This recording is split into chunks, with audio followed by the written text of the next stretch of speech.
Hello, am I audible? Can you hear me? Don't just listen to me. Please do think about what I'm trying to say as well.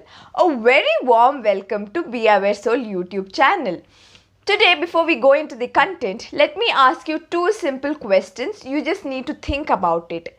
If you had a debt of rupees 5 crore in today's situation and you had three business and all these three business are in a standstill position and basically the profit of one business is the investment of another, so you don't have the money rotation also, and everything is in a standstill position. So do you think you would survive this situation and become very successful in future? Just think from your point of view. The second question is, if you are a person from a joint family and your family owns a mill and even you are doing business related to mill, but I say after 20 to 30 years you are going to become an owner of a television channel which you have literally zero idea of, would you believe it? Okay, now keep thinking about this question from your point of view. Today you will get answers to this question as a story of one person.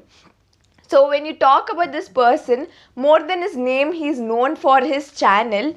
I think everyone at least one point of time would have heard about Zee channel. It is there in many languages. So today we'll be talking about the owner of Zee channel, Subhash Chandra. I'll be speaking about one positive aspect that we need to learn from his life and another negative aspect that we should try neglecting from our life. So come on, let's go into the positive aspect first. So when you talk about Subhash Chandra, you might think, okay, he's an owner of such a big industry. So does that mean he would have completed an MBA? Maybe an MBA from IIM? No, from a foreign institute. Some might think this way. But let's see what was his story. He completed his 12th standard with good grades and then he wanted to do some engineering degree. But in between, his grandfather called him telling that, you know what, I can't pay for your fees, so you have to come back. We are in a very bad situation. So he had to come back without completing his degree and he literally had zero knowledge of business. And his grandfather had given up the same situation that I said you, the debt.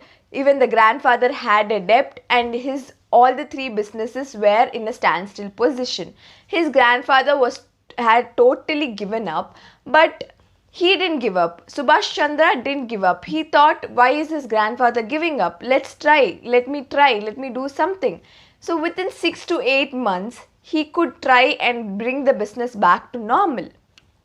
So what we can learn from his life is basically two things, that is experience-based learning and observation-based learning. He didn't have any idea of how to do a business or what is business in general, but he had a lot of knowledge that he gathered from his observation and his experience. What is observation-based learning? Observation-based learning is nothing but what you see from the environment and you learn from it. Now, when you take Subhash Chandra's life, he spent a lot of his childhood in the mill. So he got a lot of knowledge from how his grandfather used to treat other people, how his business used to happen. That was one kind of observational learning. So let us get into a more specific example from Subhash Chandra's life itself. So when he had come back from college because they couldn't pay his fees, he thought, okay, let me start the mill once again. But to start the mill, he wanted the grains. To get grains, he had to go to the market and pay. Normally, they get it on credit. But this time, because he didn't have money, his family didn't have money, the market was aware of the situation of their family. So, no one wanted to give it on credit, but they wanted money in advance. He took nearly 6 months. He understood how the market works. He understood how bidding works. He understood even after paying, giving the highest bid, he never got the product. So he understood how to speak and how to get the product. At the end of 8 months, he could get the product. He could get the grains from the farmer, despite the fact he couldn't pay it in despite the fact that he couldn't pay in advance. But with his observation, he learned how to bid. He learned how to get the highest auction and somehow managed to convince. He also learned how to convince the farmer. So this was the see, when you see this instance, it was totally based on observational learning. He didn't read any book and be like, okay, this is tactic number one to get attention. This is tactic number two. No, he didn't learn it that way. But rather, he saw how the market worked, like what reaction would a farmer have if you speak like this. So he understood that and he implemented this. This is a very important aspect which we need to learn, which we need to implement even in our life. The next one is experience based learning. So when you talk about experience based learning, the practical aspect of learning is better. Like you learn something with the practicality of it, you'll never forget it throughout your life. For example, normally when you take any kid, if you're going to teach them simply by theory, it is very difficult for them to understand. But if you give them some practical experience of the same, they'll never forget it. When you talk about experience and observation based learning, let me give you another simple example. I am a law student. I can by heart like the entire textbook and what the what syllabus is given. I can by heart everything. I can by heart the case laws, and maybe I can even write according to the requirements of what is required according to the university, and maybe even get a gold medal, say so. But what is the use of it if I cannot implement it, if I cannot practically use it? There's no use, right? Now if I'm going to learn, okay, this law means I'm going to like each and every word, I know what is there in the law, but I don't know where to use it, how to use it. It is not going to make any sense. Nowadays, at least until 10th standard, most of the children are learning for the sake of marks and the sake of ranks. And if you consider which college is a good college, mostly people say, okay, they have very good results. They have many people who got good results. So this college is a good one. But have you ever wondered, there are many children who just write their exam and forget what they learned the next day? That is not the kind of learning a child requires. The child should be learning based on experience, such that what they learn should be remembered throughout their life and it should be used throughout their life.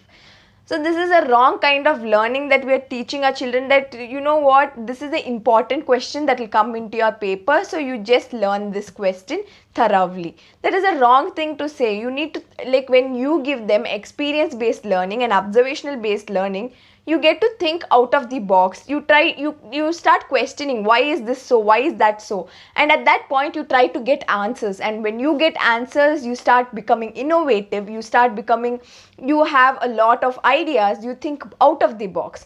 So if this is followed, let's say there are many students who are following this method, you know what will happen to India or globally in general? You know what will happen? There will be a lot more innovation that happens, because you get to think. You are not just reading this book says so and so, but you're having a thought, why is this so? Let me just experiment it. Why can't it be this way? And then you find something new. That's how innovation happens. Okay, now we have seen the positive aspect. Let us see the negative aspect, which Subhash Chandra feels, I wish this was not a part of my life. Though it didn't make a huge difference in his life, he felt he shouldn't have done this. Maybe I should be more cautious about this. One thing is that sometimes he trusted people easily. It was only sometimes, not every time, but sometimes. So he understood that there should be a division between professional relationship and emotional relationship. The first time he went to Delhi, because he knew that being in his own village, he'll not be able to repay the debt he has. So he thought he'll go to Delhi and do some other business. And at that point of time, he believed in people easily. And so despite his hard work for nearly a year, he was looted. Literally, like all his hard work was looted. Like he didn't get any profit from it. And that day he realized that you shouldn't believe anyone easily. Let me just summarize what we saw. The first thing is that we need to have learning based on experience and observation. And the second thing is that you need to have a clear-cut division between professional life and personal life. And you shouldn't trust people very easily. So I guess this would have been helpful. Please do like, share, comment and subscribe, and you can follow me on Instagram, Twitter and LinkedIn, and you can also visit my website beawaresoul.com. All the links are given below in the description box. Thank you. Have a nice day.